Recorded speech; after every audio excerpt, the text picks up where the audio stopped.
Hello everyone, कैसे हैं आप लोग। Welcome back to the channel. आज हम आ गए हैं आपके लिए एक नई वीडियो लेकर, जहां पर हम डिस्कस करेंगे change in profit sharing ratio के तीसरे बड़े कॉन्सेप्ट को। वो क्या है वो concept? Treatment of reserves and accumulated profits and losses. ये एक्यूमुलेटेड प्रॉफिट लॉस क्या होते हैं, रिजर्व्स क्या होते हैं, और इनको change in profit sharing ratio के टाइम पर कैसे ट्रीट करते हैं। क्या ट्रीटमेंट होता है अगर पार्टनर ने डिसाइड किया कि फ्यूचर में हम कोई और रेशियो शेयर करेंगे, तो ऐसे में रिजर्व्स का क्या होगा, एक्यूमुलेटेड प्रॉफिट का क्या होगा, इसको हम पूरी डिटेल में आज पढ़ेंगे। तो हम स्टार्ट करते हैं अपने पहले टॉपिक से। देखिए, सबसे पहले तो हम समझते हैं ये एक्यूमुलेटेड प्रॉफिट, लॉसेस, रिजर्व्स होते क्या हैं। रिजर्व्स हमारे वो अमाउंट है जो साल भर प्रॉफिट्स के नाम पर हमने प्रॉफिट से डिडक्ट करके अलग से बचा के रखा था फ्यूचर यूज के लिए, कि फ्यूचर में काम आएगा। ठीक है, तो जिसमें आपके कौन कौन से रिजर्व्स आ जाते हैं, अगर हम देखें तो हमारे पास रिजर्व्स कौन कौन से आते हैं। जैसे जनरल रिजर्व आ जाता है, रिजर्व फंड्स आते हैं, कंटिजेंसी रिजर्व आ जाता है, WCR यानी वर्कमैन कंपनसेशन रिजर्व, या इन्वेस्टमेंट फ्लक्चुएशन रिजर्व्स आ सकते हैं। तो ये इतने टाइप के रिजर्व्स हैं जिनको हम यूज करते हैं फर्म में, और इनके अलावा भी कभी कदार कुछ और भी आ सकता है। जैसे आप पढ़ोगे कंपनी अकाउंट, जब आप आगे पढ़ोगे तो वहां पे आप debenture redemption reserve, capital reserve और अलग अलग रिजर्व्स होते हैं। तो आपके पार्टनरशिप अकाउंटिंग में ज्यादातर इन 5 रिजर्व्स का यूज होता है, इसलिए हमने एग्जाम्पल पे इन्हीं को लिया है। और एक्यूमुलेटेड प्रॉफिट्स में हमारे पास प्रॉफिट होता है जो कि क्रेडिट बैलेंस होता है। ध्यान रखिएगा, credit balance of profit and loss account is a profit for us. अब ये चीज ध्यान रखिएगा कि जितने भी एक्यूमुलेटेड प्रॉफिट्स एंड रिजर्व्स होते हैं, ये आपको क्वेश्चन में हमेशा बैलेंस शीट के लायबिलिटी साइड पर मिलेंगे। इनको बैलेंस शीट में हम लायबिलिटी साइड पर रिकॉर्ड करते हैं। ठीक है, और जो हमारे एक्यूमुलेटेड लॉसेस होते हैं जिनको हमने कलेक्ट करके रखा है, तो लॉसेस में आपके पास 2 लॉस आएंगे।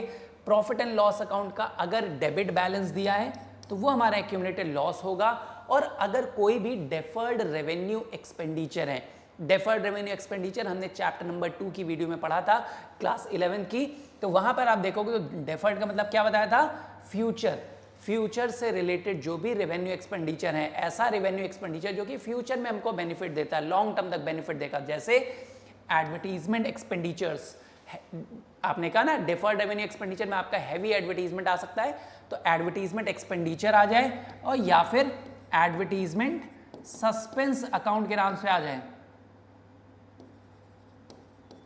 ये दोनों ही सेम चीज है। ठीक है, तो दोनों ही हमारे लिए सेम है, एडवर्टीजमेंट सस्पेंस अकाउंट आ जाए या एडवर्टीजमेंट एक्सपेंडिचर आ जाए, एक ही चीज है। तो डेफर्ड रेवेन्यू एक्सपेंडिचर, ये हमारे 2 एक्यूमुलेटेड लॉसेस होते हैं। एक्यूमुलेटेड प्रॉफिट और लॉसेस का मतलब जो प्रॉफिट या लॉसेस हमने पूरे साल एक्यूमुलेट कलेक्ट करके रखा था और उनको पार्टनर्स आपस में यूज कर लेते हैं अगर वो अनडिस्ट्रीब्यूटेड रहे। अगर उनका जो पर्पस था वो सॉल्व नहीं हो पाया तो रिजर्व्स या प्रॉफिट बच जाएंगे और उनको पार्टनर्स आपस में डिस्ट्रीब्यूट कर सकते हैं। अब इनका हम ट्रीटमेंट क्या करते हैं भाई, अभी तक जो रेशियो था, अगर अब इनका ट्रीटमेंट देखें तो जो भी एक्यूमुलेटेड प्रॉफिट या लॉसेस हैं ये फर्म में कलेक्टेड रहते हैं। अब एक गिवन डेट पर पार्टनर ने डिसाइड किया कि हम अब फ्यूचर में रेशियो को चेंज करेंगे, कि सपोज ABC पार्टनर्स थे, मान लीजिए A, B और C पार्टनर्स थे, वो 3, 2 और 1 के रेशियो में प्रॉफिट्स या लॉसेस शेयर कर रहे थे अभी तक, which was their old ratio थी। इनका क्या था, ओल्ड रेशियो था। But now they have decided that in future they will share profits and losses in a equal proportion. This is their new ratio. तो अब क्या होगा भाई, अभी तक जो हमारा रेशियो था वो डिफरेंट था, अब फ्यूचर में रेशियो अगर चेंज हो रहा है तो क्या इन रिजर्व्स पे, इन प्रॉफिट्स पे या लॉसेस पे इफेक्ट पड़ेगा? तो बिल्कुल पड़ेगा। इसका ट्रीटमेंट कैसे होगा हम देखते हैं आगे। देखिए, इनके ट्रीटमेंट को हम 2 तरीके से ट्रीट करते हैं। पहला तो अगर पार्टनर्स ये डिसाइड कर लें कि जितने भी एक्यूमुलेटेड प्रॉफिट्स लॉस हैं उनको हम ट्रांसफर कर देंगे अपने कैपिटल या करेंट अकाउंट में। कैपिटल या करेंट का मतलब क्या हो गया, कैपिटल में कब जाएगा, जब कैपिटल फ्लक्चुएटिंग होगी, और करेंट में कब जाएगा, जब कैपिटल फिक्स्ड होगी। तो कैपिटल जैसी भी होगी उसके बेसिस पे डिसाइड करते हैं कि अगर पार्टनर्स ने मिलकर ये डिसाइड किया कि भाई आज से हमारा रेशियो अगर चेंज हो रहा है तो हम जितने भी एक्यूमुलेटेड प्रॉफिट्स हैं, रिजर्व्स हैं, लॉसेस हैं, इनको अपने पार्टनर्स के, मतलब पार्टनर्स आपस में अपने कैपिटल अकाउंट में ट्रांसफर कर लें या करेंट अकाउंट में ट्रांसफर कर लें। तो जब भी ये डिसाइड करते हैं means they want to distribute the profit. इसका मतलब क्या हो गया, दे मतलब यहां पे partners wants to distribute profits losses and reserve, वो बांटना चाहते हैं। या फिर इसी का एक और मतलब आ जाता है आपके पास, they don't want to show it in balance sheet. ये इन रिजर्व्स या इन प्रॉफिट्स या इन लॉसेस को नई बैलेंस शीट में दिखाना नहीं चाहते। नहीं दिखाना चाहते मतलब बांट लेना चाहते, डिस्ट्रीब्यूट कर लेना चाहते हैं। डिस्ट्रीब्यूट करेंगे मतलब पार्टनर्स के कैपिटल अकाउंट में शो करना चाहते हैं, ये अपने अपने कैपिटल अकाउंट में शो करना चाहते हैं। तो लैंग्वेज आपको कोई भी एग्जाम में आ सकती है, आप ये ध्यान रखिएगा। इस लैंग्वेज से भी आ सकता है, इस लैंग्वेज से या इस लैंग्वेज से भी पूछा जा सकता है। ये आपको इंस्ट्रक्शन दिया होगा कि पार्टनर्स अपने रिजर्व्स को या प्रॉफिट्स को या लॉसेस को चेंज इन पीएसआर के टाइम पर क्या करेंगे, कैपिटल अकाउंट में शो करेंगे, बांट लेंगे। तो ऐसे में क्या होता है भाई, जो भी प्रॉफिट या लॉसेस या रिजर्व है ये किसका था, ये ओल्ड फर्म का था। ये कब तक था, जब तक हमारा रेशियो चेंज नहीं हुआ था। तो ये ओल्ड रेशियो में बटना चाहिए। नया रेशियो जब एप्लीकेबल होगा तो हम फ्रेश रिजर्व्स, फ्रेश प्रॉफिट्स या लॉसेस क्रिएट करेंगे।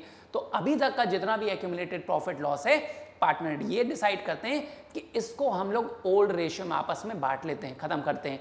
और जब नया रेशियो आएगा तो नए रिजर्व्स, नए प्रॉफिट्स, नए लॉसेस हम फिर से रिक्रिएट करेंगे। तो ऐसे केस में आप क्या करते हो, एंट्री क्या पास करते हो, एक्यूमुलेटेड, एक सेकेंड,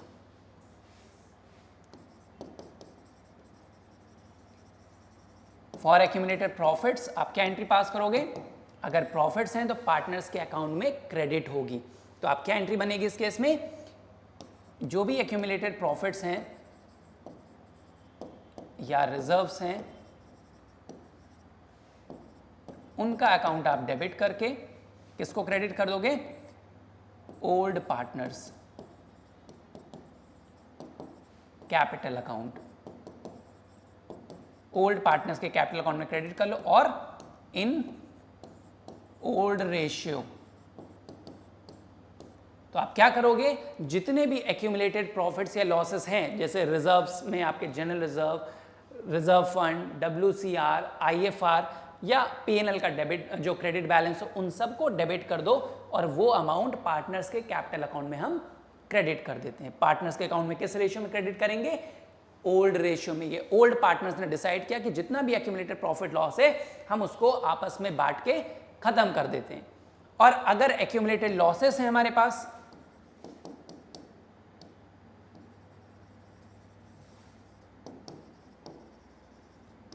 तो फॉर एक्यूमुलेटेड लॉसेस है तो पार्टनर्स के अकाउंट में हम डेबिट करेंगे।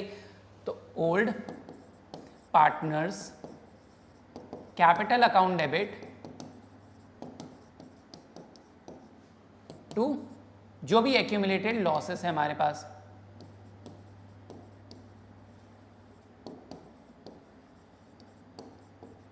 ये भी जाएगा किस रेशियो में, इन ओल्ड रेशियो।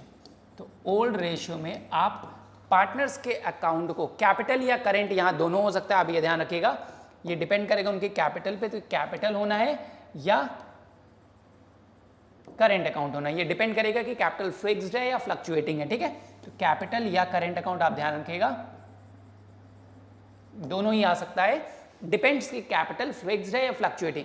तो अगर पार्टनर ने डिसाइड किया कि भाई हम अपने रिजर्व्स को, प्रॉफिट्स को या लॉसेस को डिस्ट्रीब्यूट करके खत्म कर देंगे, उसको रिजर्व्स को, प्रॉफिट को हम अपने कैपिटल अकाउंट में शो करेंगे या करेंट अकाउंट में शो करेंगे, या फिर उन्होंने डिसाइड किया कि भाई हम रिजर्व्स, प्रॉफिट्स को बैलेंस शीट में दिखाएंगे नहीं, नई बैलेंस शीट में कैरी फॉरवर्ड नहीं करेंगे।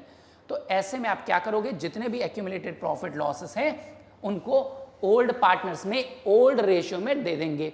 अगर प्रॉफिट है तो पार्टनर्स के कैपिटल या करेंट अकाउंट में आप क्रेडिट कर दोगे, और अगर लॉसेस हैं तो पार्टनर्स के कैपिटल या करेंट अकाउंट में आप डेबिट कर दोगे। ये समझ में आया? ये कब होगा, जब पार्टनर डिसाइड करें कि दे वांट टू ट्रांसफर, वो ट्रांसफर करना चाहते हैं कहां पर, कैपिटल अकाउंट में या करेंट अकाउंट में। लेकिन what if they don't want to transfer, अगर उन्होंने डिसाइड किया they don't want to transfer, they do not want to transfer these reserve, उन्होंने कहा भाई जो रिजर्व्स हैं हमारे एक्यूमुलेटेड प्रॉफिट्स हैं, लॉसेस हैं, रिजर्व्स हैं, उनको हम डिस्टर्ब नहीं करते, they don't want to disturb it, they don't want to disturb या डिस्ट्रीब्यूट, कुछ भी हो सकता है, या फिर उन्होंने कहा कि हम we will show these accumulated profits, losses, reserves in the new balance sheet, they want to show it in new balance sheet, वो उसको नई बैलेंस शीट में शो करना चाहते हैं। तो पार्टनर ने डिसाइड किया कि भाई जो भी एक्यूमुलेटेड प्रॉफिट लॉस है हम उसको बांटेंगे नहीं, उसको कैपिटल अकाउंट में ट्रांसफर नहीं करेंगे, उसको करेंट अकाउंट में ट्रांसफर नहीं करेंगे, उसको बांटेंगे नहीं, उसको नई बैलेंस शीट में दिखाएंगे, जैसा था रिजर्व वैसा ही रहने दो, एक्यूमुलेटेड प्रॉफिट लॉस जितने थे वैसे ही रहने दो, उसको चेंज नहीं करते। चेंज क्या आ रहा है, सिर्फ हमारा रेशो ही तो चेंज हो रहा है। तो ऐसे में अगर उन्होंने कहा कि भाई हम इसको बांटेंगे नहीं, इसको चेंज नहीं करेंगे, इसको कैपिटल अकाउंट या करेंट अकाउंट में ट्रांसफर नहीं करेंगे, तो ये जरूरी हो जाता है यहाँ पर कि जो भी एक्यूमुलेटेड लॉसेस हैं, प्रॉफिट हैं या रिजर्व्स हैं, इनसे रिलेटेड हम एडजस्टिंग एंट्री पास करें। क्यों? क्योंकि फ्यूचर का रेशियो अलग है और ओल्ड रेशियो अलग है। उन्होंने कहा भाई पहले तो हम 3:1 में अगर सपोज शेयर करते थे, अब फ्यूचर में हम इक्वली शेयर करेंगे, तो यहाँ पर ओल्ड रेशियो और न्यू रेशियो क्योंकि डिफरेंट हो रहा है, तो न्यू और ओल्ड अगर डिफरेंट हो गए तो फ्यूचर में जो अमाउंट बटना है वो पुराने अमाउंट से डिफरेंट हो जाएगा। तो ऐसे में ज़रूरी है, क्योंकि किसी पार्टनर का फायदा होगा और किसी पार्टनर का सैक्रिफाइस होगा रेशियो के चेंज होने पे। तो उस इफेक्ट को निल करने के लिए कि भाई जो गेनिंग पार्टनर है वो सैक्रिफाइसिंग को कंपनसेट तो करे जितना भी गेन हो रहा है, क्योंकि फ्यूचर में तो वो इक्वली बांट लेंगे, उससे क्या होगा, किसी पार्टनर का गेन था, किसी का सैक्रिफाइस था, तो वो नलीफाइड हो जाए, वो प्रॉब्लम फ्यूचर में ना आए। इसलिए हम यहाँ पर क्या करते हैं, अगर पार्टनर्स ने कहा कि हम अपने एक्यूमुलेटेड प्रॉफिट, लॉसेस, रिजर्व्स को बांटना नहीं चाहते, कैपिटल अकाउंट में शो नहीं करेंगे, उसको बैलेंस शीट में दिखाएंगे, तो हम क्या करते हैं, ऐसे में एक एडजस्टिंग एंट्री बनाते हैं। क्या एडजस्टिंग एंट्री होती है, ये आपने पहले ही वीडियो में देखा होगा कि एक्यूमुलेटेड प्रॉफिट्स के लिए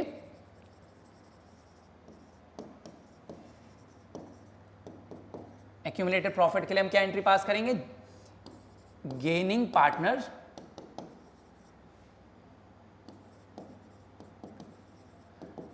कैपिटल अकाउंट डेबिट कर देंगे एंड क्रेडिट किसको कर देंगे, सैक्रिफाइसिंग।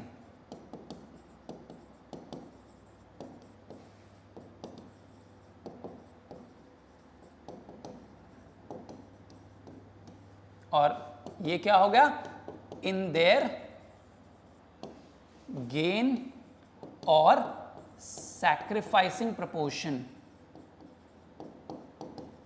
हम रिजर्व और प्रॉफिट्स को तो बांटेंगे नहीं, यहां पर हमने डिसाइड किया है कि हम रिजर्व्स, प्रॉफिट, लॉसेस को बांटना नहीं चाहते। तो ऐसे में क्या करेंगे, अगर रिजर्व्स को बांटना है, प्रॉफिट है हमारे पास, तो उनको डिस्ट्रीब्यूट करने के जगह हम क्या करते हैं, एक एडजस्टिंग एंट्री बनाते हैं, जहां पर जो भी गेनिंग पार्टनर है वो अपने में से जितना भी उसका गेन का प्रपोर्शन है वो किसको कंपनसेट कर दे, सैक्रिफाइसिंग पार्टनर को। ठीक है।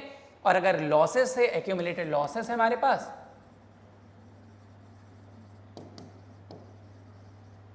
तो ऐसे में हम क्या करते हैं, लॉसेस था तो भाई जो भी पार्टनर था उनकी एंट्री को रिवर्स कर दीजिए, तो सैक्रिफाइसिंग पार्टनर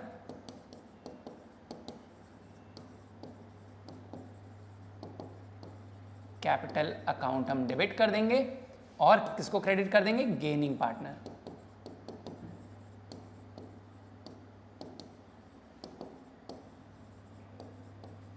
ये भी सेम होगा किसमें, इन देयर गेन या सैक्रिफाइस प्रपोर्शन।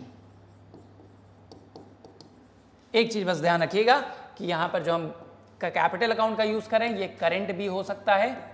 ठीक है, कैपिटल की जगह आप करंट अकाउंट का भी यूज कर सकते हो, depends on their capital whether they are fixed और फ्लक्चुएटिंग। हम यहां मान रहे फ्लक्चुएटिंग कैपिटल, इसलिए हमने कैपिटल का यूज किया, अदरवाइज फिक्स्ड होती तो करंट अकाउंट के थ्रू हो जाता। ठीक है, तो ऐसे में पार्टनर्स ने अगर डिसाइड किया कि भाई वो जितने भी एक्यूमुलेटेड प्रॉफिट लॉसेस हैं उनको बांटना चाहते हैं, खत्म कर लेना चाहते हैं, नए रेशियो के साथ नया रिजर्व क्रिएट होगा। तो ऐसे में आप जो भी एक्यूमुलेटेड प्रॉफिट्स हैं उनको ओल्ड पार्टनर के अकाउंट में क्रेडिट कर दीजिए उनके ओल्ड रेशियो में। लॉसेस हैं तो उनको ओल्ड पार्टनर के अकाउंट में डेबिट कर दीजिए इन देयर ओल्ड रेशियो। लेकिन अगर उन्होंने डिसाइड किया कि भाई हम एक्यूमुलेटेड प्रॉफिट लॉस को बांटना नहीं चाहते, जैसा था वैसे रहने दो, तो ऐसे में हमको एडजस्टिंग एंट्री पास करनी पड़ती है। एडजस्टिंग एंट्री क्या होती है? जो पार्टनर गेन कर रहा है वो अपने में से सैक्रिफाइसिंग पार्टनर को कंपनसेट करेगा जितना भी उसका गेन हुआ है, ठीक है। और लॉसेस के केस में रिवर्स कर दे देंगे एंट्री को, ठीक है। तो ये हो गया हमारा ट्रीटमेंट। अब यहाँ पर देखिए, ये तो बहुत ही बेसिक ट्रीटमेंट है कि जो भी एक्यूमुलेटेड प्रॉफिट लॉस है उनको हमें कैसे ट्रीट करना है। बस ध्यान क्या देना है, whether they want to distribute reserves और नॉट, और whether they don't want to show, वो दिखाना चाहते हैं बैलेंस शीट में या नहीं दिखाना चाहते, वो रिजर्व्स को बांटना चाहते हैं या नहीं बांटना चाहते। बस ये दो चीजें आपको ध्यान रखनी है, ठीक है। अब इसके बाद अगर मान लीजिए वो पार्टनर्स पहला वाला ट्रीटमेंट फॉलो कर रहे हैं, they want to distribute accumulated profit loss, तो यहां पर हमारे दो स्पेशल रिजर्व्स आते हैं। आपने देखा दो स्पेशल रिजर्व कौन से हमारे पास, वर्कमैन कंपनसेशन रिजर्व और इन्वेस्टमेंट फ्लक्चुएशन रिजर्व। इसके ऊपर एग्जाम में आपको अलग से क्वेश्चन मिलते हैं, 3 मार्क्स के, 1 मार्क्स के, 2 मार्क्स के। तो हम एक बार इसका ट्रीटमेंट भी देख लेते हैं कि इनके ऊपर क्या क्या पॉसिबिलिटीज हैं और कैसे ट्रीट करते हैं। तो हम इसको एक न्यूमेरिकल एग्जांपल से समझेंगे। देखिए कि सपोज करिए हमारे पास ये एक सिचुएशन दी है कि कंपनी के पास उनकी लायबिलिटी साइड में वर्कमैन कंपनसेशन रिजर्व दिया हुआ है। Firm has created a reserve of 40,000। Firm ने 40,000 का रिजर्व बनाया था। ये रिजर्व हम क्यों बनाते हैं कि अगर हमें वर्कर को कंपनसेट करना पड़ जाए साल भर में तो हमें एक्स्ट्रा बर्डन ना मिले, तो हम एक पहले से एक रिजर्व क्रिएट करके रख लेते हैं कि भाई साल भर हमारे यहाँ वर्कर काम करते हैं, किसी न किसी को इंजरी होती है, एक्सीडेंट होता है, कोई ना कोई क्लेम आ जाता है जिसकी वजह से हमें उनको कंपनसेट करना पड़ता है। तो ऐसे रिजर्व्स में हम बचने के लिए पहले से कुछ पैसे बचा के रखते हैं। तो आप में क्या होगा भाई, अगर मान लीजिए सिर्फ इतनी इंफॉर्मेशन गिवन है, जैसे हम देखते हैं पहला केस, नो क्लेम अराइजेस, कोई क्लेम ही नहीं आया, कोई इंफॉर्मेशन क्वेश्चन में नहीं दिए, तो हम मानते हैं there is no claim.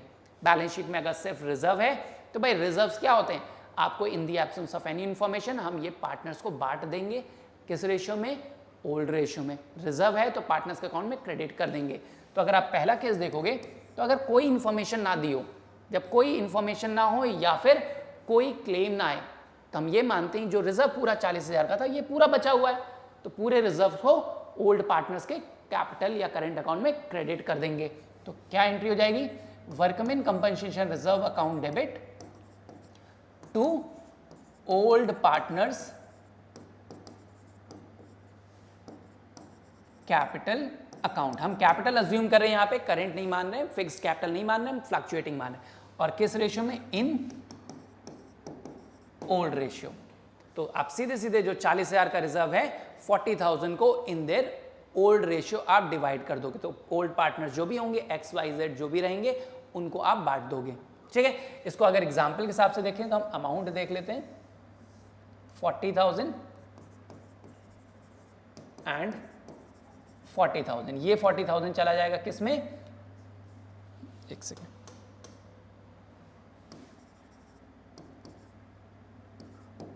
In old ratio, ये ओल्ड रेशियो में बढ़ जाएगा ओल्ड पार्टनर्स को, ठीक है। तो ये तो हो गया हमारा पहला ट्रीटमेंट। सेकेंड ट्रीटमेंट पे आते हैं। देखिए अगर आपके पास रिजर्व आपने बनाया था 40,000 का और क्लेम आ जाए, वर्कमैन कंपनसेशन क्लेम आता है कि साल के एंड में आपने चेक किया तो आपको पता चला 30,000 रुपए तक हमें खर्च करने पड़ गए वर्कमैन को क्लेम देने के लिए। तो आपने रिजर्व कितना बनाया था, 40,000, 30,000 का क्लेम दे दिया वर्कर को, तो अभी भी 10,000 आपके हाथ में बच गया। तो 10,000 जो बच जाता है वो पार्टनर्स आपस में बांट लेते हैं, किस रेशियो में, ओल्ड रेशियो में। तो आप देखिए WCR आपका कितना था, रिजर्व आपने कितना बनाया था 40,000 का, जितना भी क्लेम आता है हम उसको क्रेडिट करते हैं किस नाम से, provision for workman compensation claim या प्रोविजन फॉर वर्कमैन क्लेम। तो provision for workman compensation claim account. तो कितना क्लेम आया, 30,000 का क्लेम आ गया। अब देखिए रिजर्व था आपके पास 40,000, क्लेम आ गया 30,000, तो 30,000 तो क्रेडिट कर दिया, लेकिन अभी भी 10,000 बच रहा है, तो जितना एक्स्ट्रा अमाउंट बच जाएगा रिजर्व्स का after claim, reserve minus claim करने के बाद जितना बच जाएगा वो हमारा सरप्लस रिजर्व है, और उसको पार्टनर्स आपस में ओल्ड रेशियो में डिवाइड कर लेते हैं। तो ये किस में चला जाएगा, ओल्ड पार्टनर्स कैपिटल अकाउंट, कितना, जो रिमेनिंग 10,000 है, और ये किस रेशियो में, इन ओल्ड रेशियो, ये भी ओल्ड रेशियो में चला जाएगा। ठीक है, 10,000 को जो भी ओल्ड पार्टनर होंगे एक्स वाई जेड जो भी होगा उसको ओल्ड रेशियो में बांट देंगे। क्लियर है।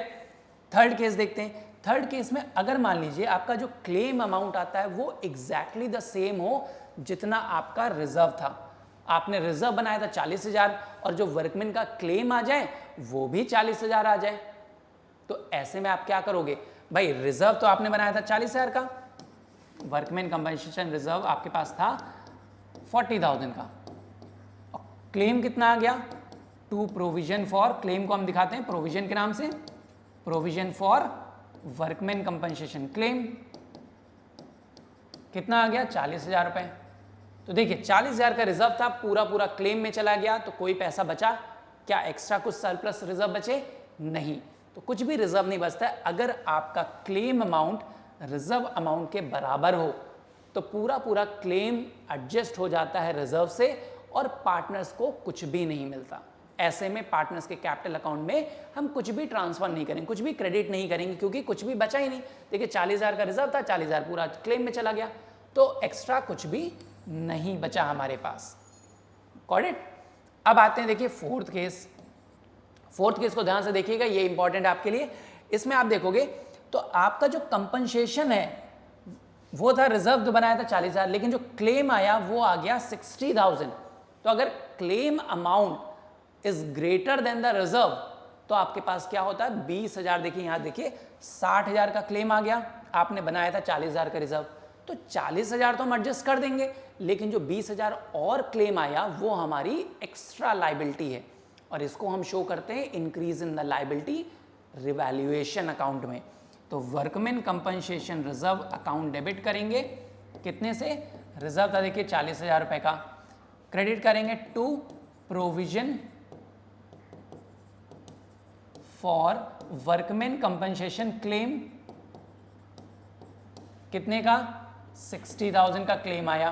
तो आप देख रहे हो claim amount is greater than the reserve, तो जो एक्स्ट्रा क्लेम है वो कहां पर डेबिट हो जाएगा, रीवैल्यूएशन अकाउंट। तो हम रीवैल्यूएशन अकाउंट को भी डेबिट कर देंगे, कितने से, जो एक्स्ट्रा क्लेम आया 20,000 का। अब रीवैल्यूएशन डेबिट हुआ है तो debit in the revaluation will create loss on revaluation, और लॉस जो आएगा वो पार्टनर्स के अकाउंट में आप डेबिट भी करोगे। तो क्या हो जाएगा, अगली एंट्री जितने 20,000 का लॉस था वो भी पार्टनर्स के अकाउंट में आप डेबिट करोगे। तो old partners capital account debit to revaluation. तो जितना क्लेम आया, कितना एक्स्ट्रा क्लेम 20,000 रुपए, वो 20,000 रुपए आप रीवैल्यूएशन में दिखाओगे एज अ लॉस, और वो लॉस है तो ओल्ड पार्टनर्स के कैपिटल अकाउंट में डेबिट होगा, और किस रेशियो में, इन ओल्ड रेशियो में चला जाएगा। ठीक है। तो आपने देखा कि अगर क्लेम अमाउंट ज्यादा आ जाए रिजर्व से तो जितना एक्स्ट्रा क्लेम आएगा वो हमारी लाइबिलिटी बढ़ाएगा, लाइबिलिटी बढ़ेगी तो यानी रिवैल्यूएशन डेबिट होगा, और रिवैल्यूएशन डेबिट होगा तो पार्टनर्स को लॉस फेस करना पड़ेगा। तो इस तरीके से कुछ पॉसिबल केसेस से हमने 4 एग्जांपल लिए यहाँ पे पॉसिबल केसेस के, और उनकी हेल्प से समझा कि WCR का ट्रीटमेंट कैसे करते हैं। ठीक है। इसी तरह सेम ट्रीटमेंट होता है हमारे लिए इन्वेस्टमेंट फ्लक्चुएशन रिजर्व का। इन्वेस्टमेंट फ्लक्चुएशन रिजर्व हम क्यों बनाते हैं कि अगर फर्म ने मान लीजिए कहीं इन्वेस्टमेंट करी है और वो इन्वेस्टमेंट डिक्रीज हो जाए, फ्लक्चुएट होकर नेगेटिव फ्लक्चुएशन आ जाए, घट जाए, तो इसका क्या इंपैक्ट होगा, तो हम इसके लिए पहले से तैयार रहते हैं और हम कुछ रिजर्व बना के रख लेते हैं कि मान लीजिए हमारी इन्वेस्टमेंट घटेगी तो इससे ज़्यादा नहीं घट पाएगी, हम एक अजम्पशन मान लेते हैं। तो ऐसे में अगर मान लीजिए इन्वेस्टमेंट में एक फ्लक्चुएशन हो तो क्या इफेक्ट पड़ेगा उस रिजर्व पे, हम ये देखते हैं। तो हम ये एग्जाम्पल लेते हैं, अजम्पशन लिया है हमने, देखिए कि इन्वेस्टमेंट फ्लक्चुएशन रिजर्व हमारे पास 40,000 रुपये का था, हमने बनाया था 40,000 का फ्लक्चुएशन का रिजर्व, और इन्वेस्ट किया था जिसकी बुक वैल्यू थी, ये बुक वैल्यू हो गई, बुक वैल्यू थी 1 लाख रुपए। तो 1 लाख रुपए इन्वेस्ट किया था और हमने सोचा कि बहुत ज्यादा फ्लक्चुएशन आएगा, 40,000 रुपए का आएगा, इसलिए हमने 40,000 रुपए तक का रिजर्व बना लिया था। अब क्या क्या पॉसिबिलिटीज आएंगी देखिए, सबसे पहले अगर कोई फ्लक्चुएशन ना आए इन्वेस्टमेंट में, इन्वेस्टमेंट की बुक वैल्यू और मार्केट वैल्यू सेम रहे, तो अगर कोई इंफॉर्मेशन नहीं दिया है तो हम मानते हैं कोई फ्लक्चुएशन नहीं आया। कोई फ्लक्चुएशन ना आने का मतलब book value of investment same है मार्केट वैल्यू ऑफ इन्वेस्टमेंट से। जैसे आपका सेकंड केस भी देखिए, market value of investment 1 lakh रुपए है, तो ये दोनों क्या है, सेम है। तो ऐसे में ये दोनों का ट्रीटमेंट सेम होगा, इन दोनों एंट्री को हम एक जैसे ट्रीट करते हैं कि कोई इंफॉर्मेशन नहीं दी है तो भी हम यही मानते हैं कि इन्वेस्टमेंट चेंज नहीं हुई है, और अगर इन्वेस्टमेंट आपको दी है और वो सेम दी हुई है जितनी उसकी बुक वैल्यू थी, means if the book value and the market value of investments are same, तो देयर इज नो फ्लक्चुएशन। और कुछ भी नहीं बोला तो भी कोई फ्लक्चुएशन नहीं है, ठीक है। तो ऐसे में पहला और दूसरे केस का हम एक साथ दिखाएंगे। तो ऐसे में अगर मान लीजिए कोई फ्लक्चुएशन नहीं आया या इन्वेस्टमेंट की वैल्यू सेम रहती है, तो ये जो रिजर्व था वो तो पूरा पूरा बच गया, इसका कोई यूज हुआ नहीं, तो इसको हम क्या करेंगे, पार्टनर्स के कैपिटल अकाउंट में फिर से क्रेडिट कर देंगे। तो इन्वेस्टमेंट फ्लक्चुएशन रिजर्व अकाउंट को डेबिट करेंगे और क्रेडिट किसको कर देंगे, पार्टनर्स, एक सेकेंड, इसको अगर हम देखें तो ओल्ड पार्टनर्स कैपिटल अकाउंट, कितना, 40,000 का रिजर्व था, इसको 40,000 रुपए पार्टनर्स में क्रेडिट कर दो, किसमें, इन ओल्ड रेशियो में बांट देंगे। तो अगर कोई क्लेम नहीं आया, मतलब इन्वेस्टमेंट का फ्लक्चुएशन कुछ भी ना हो, सेम रहे, एज इट इज रहे, या कुछ भी ना बोला गया हो, तो ऐसे में हम मानते हैं रिजर्व पूरा पूरा बच गया है और पूरा रिजर्व बचा है तो पार्टनर्स के अकाउंट में क्रेडिट कर दो, ओल्ड रेशियो में ओल्ड पार्टनर्स को, ठीक है। थर्ड केस देखते हैं। थर्ड केस में आपको बोला है अगर market value of investments is now 70,000, investment घट गई, 1 लाख उसकी बुक वैल्यू थी, मार्केट वैल्यू आ गई 70,000, तो कितने से कम हो गई इन्वेस्टमेंट, 30,000 रुपए से। 30,000 का फ्लक्चुएशन आया तो हम क्या करेंगे, भाई हमने रिजर्व बना के रखा था 40,000 रुपए का, इसमें से 30,000 रुपए एडजस्ट कर देंगे, जो फ्लक्चुएशन आया उसको नलीफाइड कर देंगे, लेकिन उसके बाद जो एक्स्ट्रा रिजर्व बच गया वो पार्टनर्स बांट लेंगे। तो देखिए, इन्वेस्टमेंट फ्लक्चुएशन रिजर्व अकाउंट कितने का बनाया था आपने, रिजर्व बनाए थे 40,000 रुपए के, इन्वेस्टमेंट में डिक्रीज कितना आया, 30,000 का, इन्वेस्टमेंट कितने से कम हो गई, अगर उसकी बुक वैल्यू 1 लाख है और मार्केट वैल्यू 70,000, तो 30,000 से कम हो गई। 30,000 से कम हो गई तो हमने रिजर्व्स में से एडजस्ट कर दिया, जो एक्स्ट्रा रिजर्व बचा वो ओल्ड पार्टनर्स के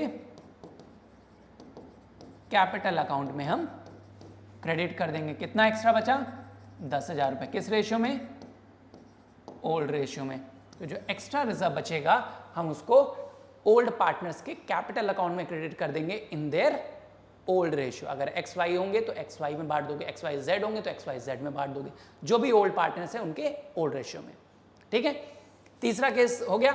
चौथा देखिए, अब फोर्थ में हमने अज्यूम किया कि जो मार्केट वैल्यू ऑफ इन्वेस्टमेंट है वो उतनी ही फॉल की जितना हमारा रिजर्व था, या हमने यहां पे ज्यादा अज्यूम कर लिया ना,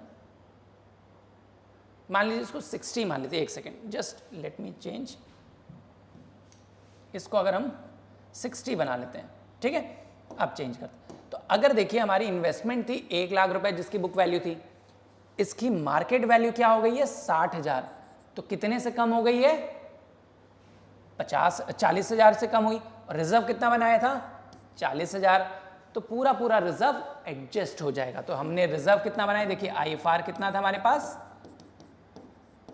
40,000 रुपए का, इन्वेस्टमेंट घटी है और कितने से कम हुई है,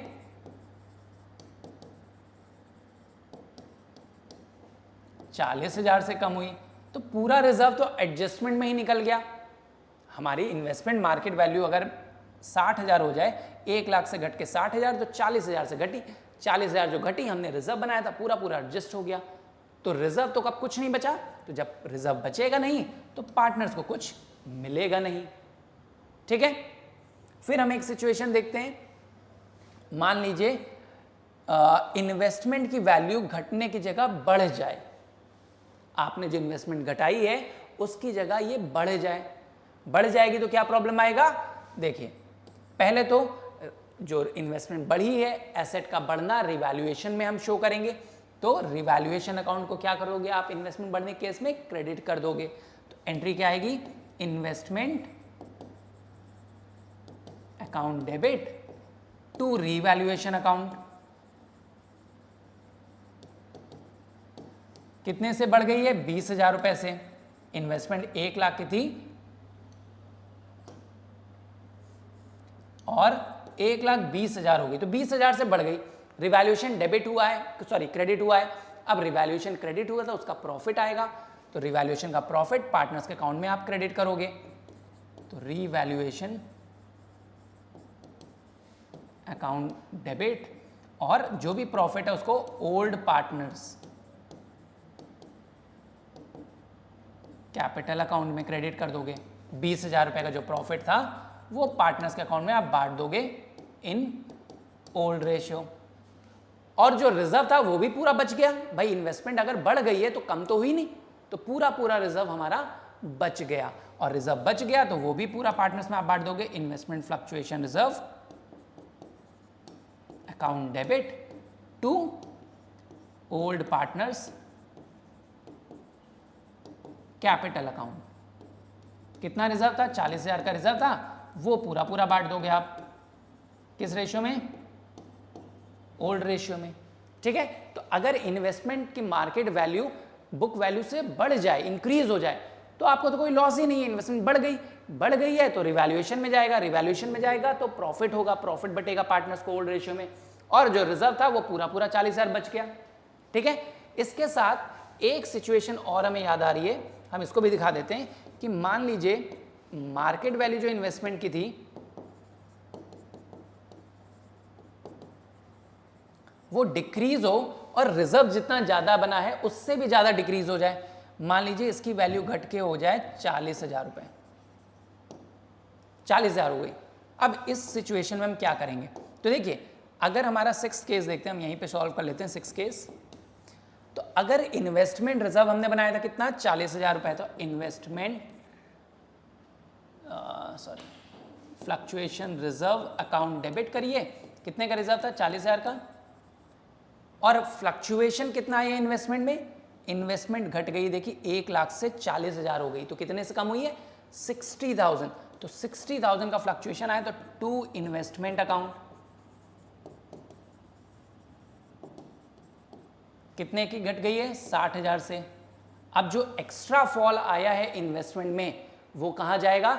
decrease in the value of investment कहां जाएगा? रिवैल्यूएशन में जाएगा। तो रिवैल्यूएशन अकाउंट को आपको डेबिट करना पड़ेगा।